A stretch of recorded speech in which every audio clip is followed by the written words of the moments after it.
Hello po, thank you po sa inyong, pagsubaybay sa ating channel 'no. Sa pang hindi pa po nakakilala sa akin, dito pong muli si Attorney Rogelio Wong ng Batas Pinoy. Ang ating pong channel ay isa pong legal and public service program ninyong lingkod in collaboration with the Integrated Bar of the Philippines, Manila Port Chapter. Alright, let us now proceed 'no, dito sa ating, topic of discussion. Ito po ay sulat po sa atin ni Ginoong Albert Sotaris, okay. Now, okey bago natin, basahin po ang kanyang sulat 'no, itong sulat niya may kinalaman po sa donation, okay.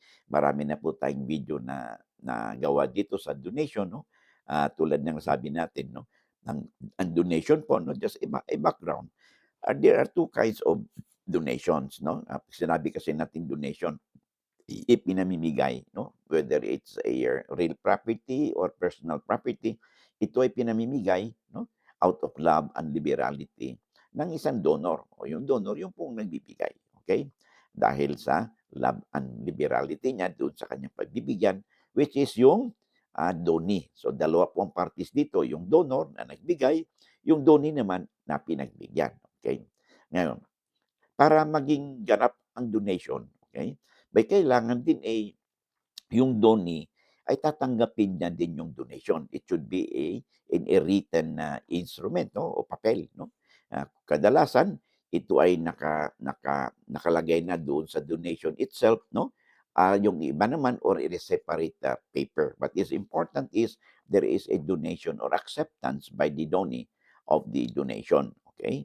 Ngayon, there are two kinds of donation, na palagi nating sinasabi.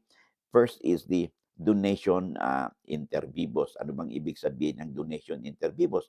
That means that donation takes effect during the lifetime 'no, of the donor. Yung isa naman, donation na mortis causa, which means na the donation will only take effect 'no, upon the death of the donor. So, ah, remember 'no, 'pag donation, mortis causa, this partakes of a parang last will and testament na. And it has to be probated also just like a last will and testament 'no, ah, ng donor. Kaya yan po ang ating tatandaan 'no. So there are two kinds of donation, donation inter vivos during the lifetime at saka donation mortis causa. Yung donation inter vivos, iba din po ang paraan niya 'no, sa 'pag hindi na kailangan pa na parang itrato ito na parang last will and testament 'no, yung donation inter vivos, okey. Ito po ngayon ang kasagutan. Tanong po sa atin, sabi ni attorney, "Paano kung deceased na po ang donor? Buhay pa kami mga heirs. Pinabagong deed of donation ba ang gagawin po ba ng bagong dokumento?" Okay. Ganito 'yon 'no, medyo hindi kasi maliwanag yung sulat sa atin. Okay, tandaan po natin na yung donation, kahit na assuming na perfected yung donation, kahit namayapa na yung donor, okay, ay for as long as, may tinanggap ito 'no, tinanggap ito ng donee during the lifetime of the donor, ay hindi na po kailangan pa kahit na namayapa na si donor, ay hindi na po kailangan pang bagong donation, okay.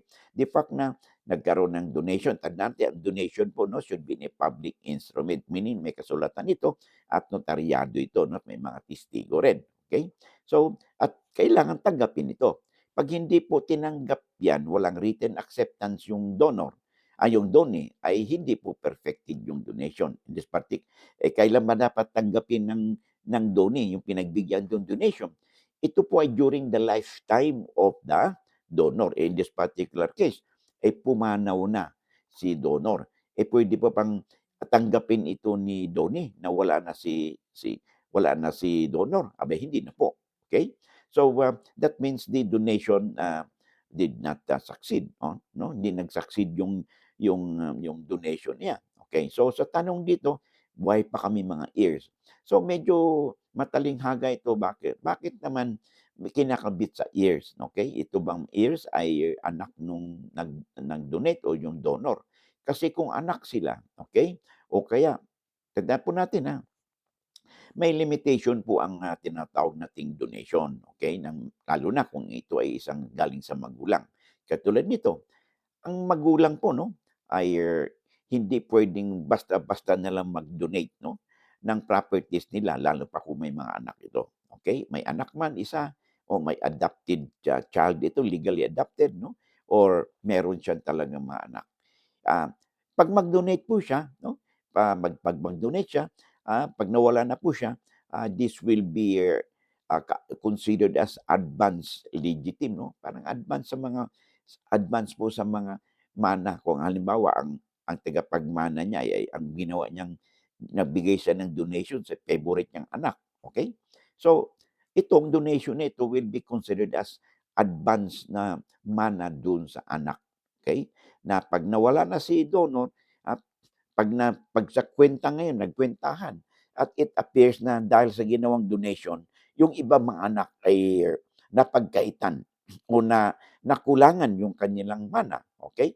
Ay puwede po itong i i ibalik 'no, kukunin o kuwentahin whether in full or in part 'no, to the extent of the na nawala na parte ng mana, okay? So kasi ang alam po ninyo, ang donor lalo magulang ay puwede lang niyang mag-donate 'no, galing doon sa kanyang reserve portion ng kanyang property.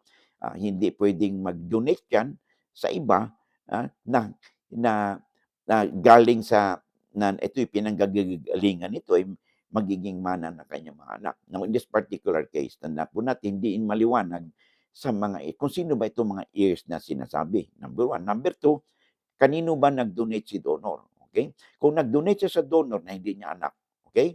Gano'n din, kasi hindi maaaring i-deprive yung mga anak na mga compulsory heirs 'no, sa kanilang mana. Yung ibang mga magulang halimbawa, example, sorry, yung ibang mga magulang meron silang favorite na mga anak, okay? Ang ginagawa nila, nag-donate sila 'no, to the point na, nabawasan yung nung legitim yung kanyang anak 'no. Tandaan natin ang mga mana po ng mga compulsory heirs, sino yun? Surviving spouse 'no, byudo man o byuda at mga anak po. Sila po ay may tuturing na compulsory heirs, okay? Kaya hindi sila maaaring mapagkaitan ng kanyang legitim or mana, okay? Now, ibang usapan yun kung habang buhay pang magulang, okay, ay binenta nila yung claim property, okay? Binenta nila ay wala pong